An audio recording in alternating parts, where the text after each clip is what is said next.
Nous sommes le jeudi 24 décembre et nous n'avons pas atteint nos objectifs financiers en bientôt 7 ans. 7 ans déjà. TV Liberté a construit l'inimaginable. Une télévision libre et indépendante offrant une information exemplaire et vérifiée, donnant la parole à tous ceux qui défendent l'esprit français et notre civilisation. Des milliers de sujets traités, des milliers d'invités. Les médias alternatifs sont l'avenir d'une presse française qui ne vit que des subventions d'État et qui s'est enlisée, embourbée dans la propagande, les mensonges, les fake news. En cette période éprouvante pour beaucoup d'entre vous, je veux vous souhaiter, au nom de toutes les équipes de TV Liberté, un heureux Noël, joyeux Noël aux plus isolés d'entre nous.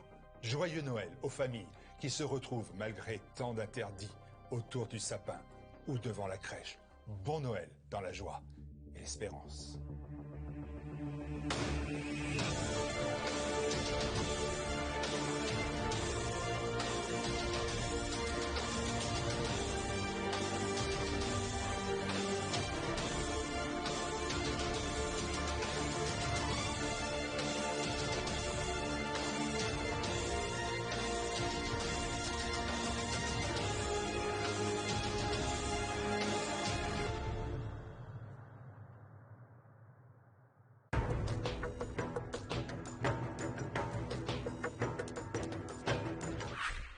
Bonjour à tous. Aujourd'hui, un zoom consacré à la notion d'ingénierie sociale. Pour en parler, nous recevons un spécialiste, Lucien Cerise. Bonjour monsieur. Bonjour, merci pour cette nouvelle invitation.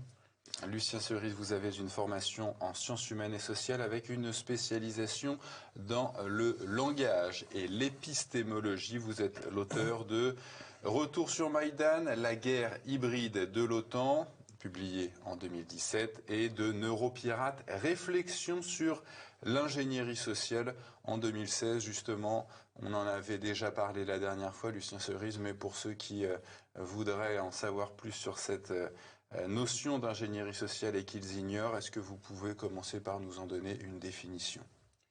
Oui, donc alors je rajoute un troisième livre aussi que j'ai écrit sur l'ingénierie sociale spécifiquement qui s'intitule Gouverner par le chaos, avec 2 éditions en 2010 et 2014. D'accord. La 2e édition revue et augmentée.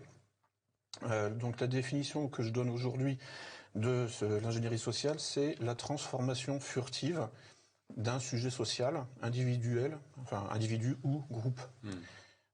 Donc, en fait, il y a plusieurs définitions qui circulent sur Internet, sur Wikipédia, bon, mais là, la définition que je propose, c'est une synthèse. En fait, ça permet effectivement de rassembler les deux grandes définitions qui sont en fait une approche utopiste, en quelque sorte, de reconstruction de la société.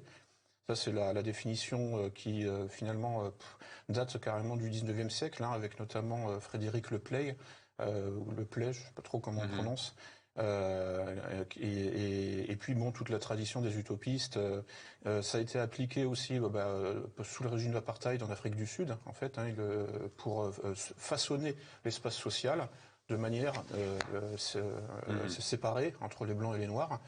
Aujourd'hui, donc là, en fait, on voit bien, c'est une approche en fait constructiviste, une approche volontariste de la structuration du lien social et de la forme de la société. Donc, en fait, l'intuition fondatrice, c'est effectivement ce qu'on pourrait appeler le courant utopiste, en fait, dont le premier texte, dont le texte fondateur est La République de Platon.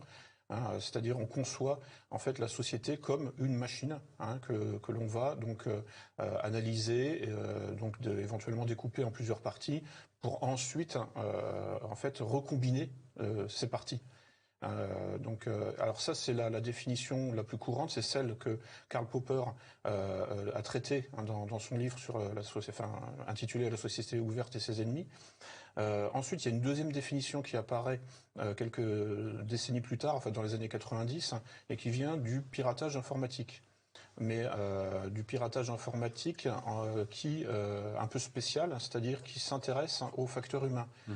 C'est-à-dire que on va pirater en fait l'utilisateur de l'ordinateur et non pas la machine directement. Donc le fondateur de, enfin, comment dire ça, le pirate informatique le plus connu qui a lancé en fait cette nouvelle définition de l'ingénierie sociale, social engineering, s'appelle Kevin Mitnick, et dans les années 80, il était connu aussi pour des canulars téléphoniques, et en fait il a fondé cette nouvelle approche de l'ingénierie sociale sur l'usurpation d'identité et l'abus de confiance pour soutirer des informations à l'utilisateur de la machine. Considéré comme effectivement le maillon faible. Et lui soutirer d'ailleurs, voire avec son accord. C'est ça, voilà. C'est-à-dire en fait fabriquer le consentement de la cible à son propre piratage. Donc en jouant sur l'usurpation d'identité et l'abus de confiance, dès lors que j'ai votre confiance, eh bien en fait je vais, à la limite on n'est même plus dans le piratage là. Vous voyez ce que je veux dire, c'est-à-dire qu'en fait c'est du piratage, mais est-ce que c'en est encore vraiment, puisque en fait on obtient l'accord de la cible à son propre à son propre piratage. Mais bon, effectivement, comme ça repose aussi sur une usurpation d'identité, avec notamment donc la technique du phishing ou du hameçonnage, c'est-à-dire qu'en fait, on se fait passer, par exemple, pour votre banquier. On fabrique, on réalise en fait une interface qui imite, qui reproduit le site de la banque de quelqu'un, et on lui demande d'entrer en fait son mot de passe, son code, son identifiant. Et ça, ce qui permet en fait de lui soutirer en fait ces informations-là. Et ensuite, on va soi-même, après avoir soutiré ces informations, on va sur le site, sur la page de l'utilisateur que nous venons pirater. Alors le cas qui nous intéresse, c'est donc pas le piratage d'une machine, mais là c'est le piratage de l'esprit humain, modifiant les relations, donc vous le disiez, de confiance, mais également de méfiance et d'indifférence. Un piratage qui se fait en 3 étapes, ça marche comment? Alors, donc le lien social est structuré par 3 types de relations. On peut modéliser le lien social, c'est-à-dire l'analyser, le décomposer, le décrire de manière schématique. On peut schématiser le lien social, voilà, selon en fait 3 types de relations qui sont donc la confiance, la méfiance et l'indifférence.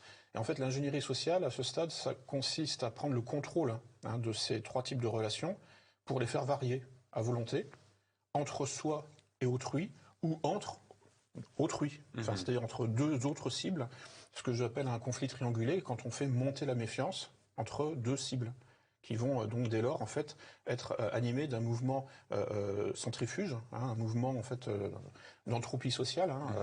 Donc on peut produire comme ça des effets d'entropie sociale, des effets de désagrégation du lien social, en décrivant, en décrivant en fait les cibles comme des bourreaux mutuels, par exemple. Et donc là, on utilise les ressources d'une figure d'analyse transactionnelle qui s'appelle le triangle de Karpman, et qui est aussi donc une modélisation, une schématisation du lien social selon 3 places archétypales à occuper. Et ces places archétypales sont donc le bourreau, la victime et le sauveur. Et donc, en fait, en prenant en appliquant en fait tous ces trucs en fait, tous ces subterfuges, tous ces stratagèmes, on peut commencer effectivement à recomposer le lien social. Donc en faisant monter la méfiance ou en faisant monter la confiance, puisque si j'occupe dans la sensibilité d'autrui, si moi j'occupe la place du sauveur ou de la victime, eh bien je fais monter la confiance à mon égard. Donc si j'usurpe l'identité du sauveur ou de la victime, alors qu'en fait je suis le bourreau puisque je suis mal intentionné vis-à-vis de ma cible, eh bien j'arrive à faire monter la confiance, alors qu'en fait normalement elle devrait se méfier de moi. Vous voyez. Donc en fait tout ce que je décris là, ce sont des choses qui sont parfaitement intuitives. En fait c'est consubstantiel à la condition humaine. En fait tout ce que je dis là, c'est totalement banal. Simplement, l'ingénierie sociale, c'est juste en fait une description, une schématisation, une modélisation de choses extrêmement finalement banales. Alors, Lucien Cerise, vous plaquez justement cette théorie sur l'actualité, la crise du Covid, et vous dites qu'on a carrément franchi un seuil dans le contrôle comportemental. Alors expliquez-nous. Oui, c'est-à-dire que là, on voit bien que le gouvernement essaie d'occuper la place du sauveur, pour faire monter la confiance à son égard et pour nous orienter sur ce que en fait certains appellent le grand reset, la grande réinitialisation, qui n'est pas du tout dans notre intérêt. mais qui est vers lequel. Enfin, ce programme en fait alors là on est vraiment dans l'ingénierie sociale dans les deux aspects du terme, c'est-à-dire le piratage de la conscience, c'est-à-dire pour fabriquer le consentement à une solution négative pour nous, dans une perspective de restructuration complète de la société. Alors là, on utilise vraiment, on est vraiment sur les deux grands, les deux grands aspects de l'ingénierie sociale, les deux jambes en quelque sorte. Puisque la grande réinitialisation annoncée par Klaus Schwab, donc le fondateur du Forum de Davos, donc c'est ce fameux grand reset, cette notion que vous venez d'évoquer. Voilà, donc en fait, qu'est-ce que ça recouvre cette notion? Alors donc il explique là dans son livre et puis aussi dans des articles en fait, tout est en source ouverte, il y a aucun mystère, il n'y a pas de complot. Sur le site du Forum de Davos. Oui. Voilà, il n'y a pas de complot, il n'y a pas de conspiration. En tout cas aujourd'hui, il n'y en a plus. En tout cas, s'il y en a eu de la part de quelqu'un comme Klaus Schwab, dont il faut noter aussi qu'il a été membre du comité directeur du groupe de Bilderberg. C'est intéressant aussi. Un cercle de mondialistes. Voilà. Donc son projet, en fait, il écrit aussi dans un autre livre qui s'intitule La 4e révolution industrielle, et aussi donc dans un article sur le site du Forum de Davos intitulé La 4e révolution industrielle. Il dit voilà, donc nous allons fusionner le biologique et le numérique, voilà, tout simplement. Voilà, donc nous allons vers le transhumanisme, mais on y va à marche forcée. Puisqu'en fait, l'évolution naturelle de l'espèce ne nous conduit pas vers cette fusion. Certes, oui, nous avons besoin d'outils, de prothèses pour vivre, mais là, en l'occurrence, on franchit un seuil qualitatif. On passe en fait de l'outil et de la prothèse, en fait, finalement, au remplacement de l'être vivant. Par son propre outil. C'est-à-dire que l'histoire universelle, de ce point de vue-là, c'est l'histoire. Enfin, c'est ce que Stanley Kubrick a mis en scène dans 2001. C'est-à-dire l'histoire universelle des hommes préhistoriques jusqu'à l'intelligence artificielle, c'est en fait l'histoire de l'être vivant et de son outil. Et comment l'outil prend la place, voire conteste la place de son inventeur. Donc c'est le mythe classique, enfin le thème classique de l'apprenti sorcier en fait, ou Frankenstein, etc. Enfin toute cette et donc Lucien Cerise, dans cette si on plaque donc la théorie que vous évoquiez, à savoir le triangle de Karpman, on peut penser que les victimes c'est les citoyens, le peuple français. Le sauveur, ce que le gouvernement avance comme étant le grand reset, la solution à tous nos problèmes, qui est le bourreau alors dans cette histoire? Alors justement, dans une opération d'ingénierie sociale, en fait, le vrai bourreau essaye d'occuper la place du sauveur dans la sensibilité. Mais donc il faut toujours distinguer le réel et la représentation, c'est-à-dire la carte et le territoire. C'est-à-dire que dans le territoire réel, dans le réel, le gouvernement et les mondialistes au-dessus du gouvernement français et des autres gouvernements occupent la place du bourreau. Mais en fait, au prétexte donc d'une épidémie en fait de grippe en réalité, faudrait en fait arrêter de parler de la Covid-19, faut dire la grippe 19. Donc au prétexte d'une épidémie de grippe, donc qui elle est désignée comme le bourreau. Ou la bourrelle.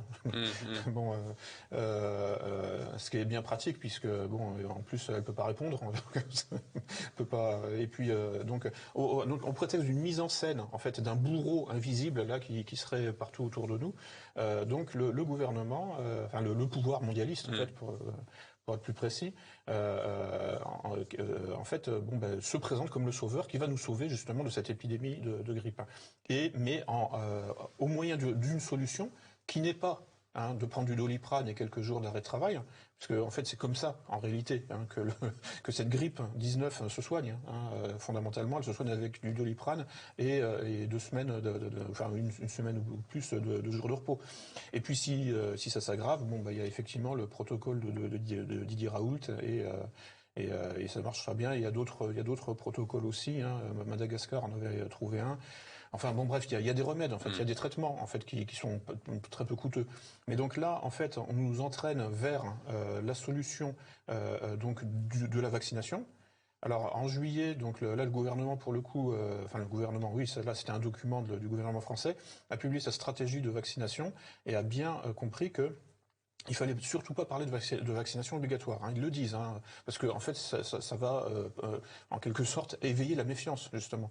Et donc, il précise bien, il faut gagner la confiance du public. Oui, le président, lors de sa dernière allocution, avait précisé que le vaccin ne serait pas obligatoire. Voilà. Voilà. Vous pensez au contraire qu'il va bientôt l'être? C'est-à-dire qu'en fait, le terme utilisé là dans cette stratégie de vaccination, là, dans ce document, là, publié, je crois, le 9 juillet, c'est en fait, on va parler de vaccination organisée. Qu'est-ce que ça veut dire? Une campagne de vaccination.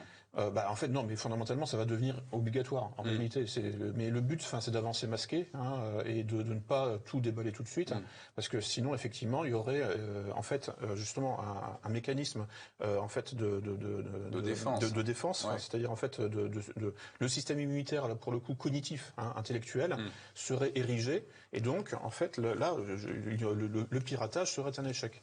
Donc là, il faut y aller petit à petit. C'est ça, voilà. Et donc c'est pour ça que là, ils ont défini 4 étapes de la vaccination pour procéder en fait à une espèce d'encerclement des réfractaires. C'est-à-dire qu'en fait, c'est la stratégie élémentaire. On commence par des victoires faciles. Donc on va vacciner les mourants dans les EHPAD. Et puis parce qu'ils ils vont pas oser dire non. Enfin, ils diront pas non, quoi. Donc voilà. Ensuite, une fois que ce sera fait, on s'attaquera en fait aux retraités, etc., etc. Et puis bon, de fil en aiguille, progressivement, en fait, les gens en bonne santé, enfin après les gosses, oui, voilà, en les fait, plus faibles d'abord, et ensuite, voilà. Enfin, ceux qui en fait ne pourront pas dire non, en fait, seront vaccinés en priorité. Alors, Lucien Cerise, je vous avais reçu en juillet dernier, justement pour évoquer un petit peu cette notion d'ingénierie sociale. Vous m'aviez affirmé qu'un deuxième confinement interviendrait dans les semaines, dans les mois à venir. Vous me le disiez les yeux dans les yeux. Comment vous aviez pu anticiper, prévoir ce deuxième confinement dans lequel on n'est toujours pas sorti? Voilà, en fait, je ne l'ai pas anticipé. Je me suis contenté de lire, de prendre connaissance de ce que les pilotes de cette opération ont annoncé. Notamment l'épidémiologiste britannique Neil Ferguson, qui a dit ça va durer jusqu'en 2022. Et en France, il a été relayé, enfin son affirmation a été répétée par Alain Bauer, bien placé aussi. Conseiller de l'ancien président Sarkozy. Voilà, oui. Et puis, sécurité. Et dont je regarde l'actualité, parce que je pense que il est au croisement un petit peu de tous les réseaux mondialistes, en fait. C'est vraiment ancien grand maître. Oui, du Grand Orient, je crois, et donc et lui aussi en fait a dit voilà, donc il y aura, ça va durer jusqu'en 2022. En fait, bon, c'était déjà fini au mois de mai. Enfin, quand je suis venu en juillet, c'était terminé. Bon, dans le réel. Mais là, bon, mais quand des gens de pouvoir comme Ferguson ou comme Bauer vous disent ça va durer jusqu'en 2022, c'est parce qu'ils veulent que ça dure jusqu'en 2022. Et donc ils font traîner ça de manière totalement virtuelle dans les médias. Et puis en truquant les chiffres. Pour vous, les chiffres des morts au quotidien, ce sont des morts qui ne sont pas entraînés par cette maladie. Alors là, c'est Santé publique France qui le dit, c'est que 90% des gens qui entrent en réanimation sont affectés de comorbidité. 90% des gens qui arrivent en réanimation. C'est sur le site de Santé publique France. On peut inférer que le nombre de morts est proportionnel. Donc on peut dire effectivement que 90% des gens qui sont étiquetés, qui sont censés mourir du coronavirus, de la Covid, de la grippe 19, en fait sont morts en fait d'un cocktail en réalité de pathologie. Là on nous présente que la mort du président Giscard d'Estaing, l'ancien président, est la cause que le Covid est la cause de sa mort à 94 ans. Oui, c'est possible, oui. Enfin, de toute façon, en fait, en réalité, la moyenne d'âge des gens qui meurent de la Covid, la grippe 19 est supérieure à l'espérance de vie. C'est l'espérance de vie de 82 ans en France, et la moyenne d'âge des gens qui décèdent de la grippe 19 est de 84 ans. Donc en fait, ça conserve en réalité la grippe 19. Bon, je présente mes excuses aux gens que je blesse avec ça, parce que il y a des gens qui vont nous regarder, qui auront eu dans leurs proches peut-être effectivement des gens qui sont décès, vraiment morts de cette maladie. Mais il y a un tel excès, en fait, un tel bourrage de crâne que c'est bon, à un moment, il faut quand même aussi. C'est un excès de sensiblerie vis-à-vis de ce sujet. Voilà. Faire un peu d'humour noir, ça détend l'atmosphère. Pourquoi vous dites, Lucien Cerise, que certains éléments de cette épidémie sont impossibles physiquement ou physiologiquement ? Eh bien, alors, physiquement, ce qui est impossible physiquement et physiologiquement, en fait, c'est une deuxième vague d'ampleur. Pour une raison très simple, c'est que, en fait, et ça, c'est encore un médecin, en fait, enfin, puis c'est de la culture générale, c'est que, en fait, les virus. Alors, premièrement, le virus n'est pas la maladie, puisqu'on peut être testé pour de vrai. Positif au coronavirus sans être malade. Donc, il faut déjà distinguer le virus et la maladie. C'est pas la même Oui, chose. le virus et les symptômes. Voilà, c'est ça. Oui. Et puisque la maladie, les symptômes, en fait, c'est une réaction inflammatoire du corps. Mais elle n'est pas déclenchée automatiquement par le virus. Donc le virus en lui-même est inoffensif, fondamentalement. C'est juste un corps étranger qui se retrouve dans mon métabolisme et qui peut éventuellement déclencher des réactions si mon métabolisme est en, comment dire ça, en déficit immunitaire. Mais là, je m'égare. Je reviens là sur ce qui est impossible, c'est en fait une deuxième vague pire que la première. Ça, c'est impossible. Et c'est ce que disent les médecins, ce que disent les spécialistes. C'est-à-dire que normalement, enfin, dans toute l'histoire en fait des sciences médicales, c'est-à-dire qu'en fait un virus, une grippe par exemple, passe par 3 étapes en fait. Pandémie, épidémie, endémie. Voilà. Après la période de surmortalité, enfin la période, le moment où le virus est très très létal, en fait, il s'accoutume, enfin, je veux dire, on cohabite avec lui. Et là, on passe à une phase d'endémie. Où en fait, tout simplement, et là c'est ce que dit Didier Raoult ou d'autres en fait, c'est que en fait le virus perd en mortalité, en létalité, en dangerosité. Parce que en fait. notre immunité prend le dessus. Voilà, parce que l'immunité collective, naturelle, et non pas provoquée même pas par des médicaments, en fait, effectivement, nous protège. Et donc, en fait, il peut y avoir des deuxièmes vagues parce que tout le monde n'a pas été touché déjà. Enfin, par exemple, là, mais ça ne peut pas être pire que la première. Vous voyez ce que je veux dire? Et donc là, quand on nous parle, enfin, quand les médias quand les mondialistes nous parlent d'une deuxième vague ou d'une troisième vague qui serait encore pire que la première, c'est simplement impossible, biologiquement. Troisième vague et troisième confinement que le président oui. de la République, dans l'une de ses allocutions, nous a averti que ça serait possible. Donc elle aura lieu. Donc je pense là, en janvier, février. Alors pour l'anecdote, il y a des gens disent qu'en fait Disneyland là à Marne-la-Vallée nous a annoncé les dates, puisque en fait ils ont annoncé qu'ils seraient ouverts pendant 2 semaines autour des fêtes de Noël et qu'ils repartent, enfin qu'ils referment leurs portes. Je crois au 15 janvier ou quelque chose comme ça, ou le 21 janvier. Enfin, bon. C'est un scoop alors. On a la date du deuxième confinement. Enfin, je ne sais pas si on peut en rire, mais vaut mieux en rire. Mais ça date déjà d'il y a quelques semaines en fait. C'était sur le site de Disneyland Marne-la-Vallée, où il disait voilà, on sera ouvert pour les fêtes de telle date pendant 2 semaines à peu près, et puis ensuite on referme. Voilà, donc après, bon, c'est des suppositions, évidemment. Je veux dire, ils vont peut-être fermer tout simplement parce que ils ont des travaux à faire. Voilà, je sais pas, ou un plan social. Et puis, ce qui est le cas d'ailleurs, je crois qu'ils ont licencié de 3000 personnes. Enfin bon. Donc, de toute façon, ils fonctionnent en mode dégradé. Voilà, c'est quoi ce que vous évoquez, la volonté cachée derrière les décisions gouvernementales? Il n'y a pas grand-chose de caché. Enfin, je veux dire, tout est déballé. Si ce n'est, oui, alors non, ce qui est caché, enfin, ce qui relève de la malignité du stratagème, c'est effectivement les chiffres truqués systématiquement. Donc, et qui sont pris pour argent comptant, qui sont présentés comme et ces chiffres concernent les cas et les décès, et ils sont systématiquement faux. Et en fait, on peut les corriger simplement en allant sur Santé publique.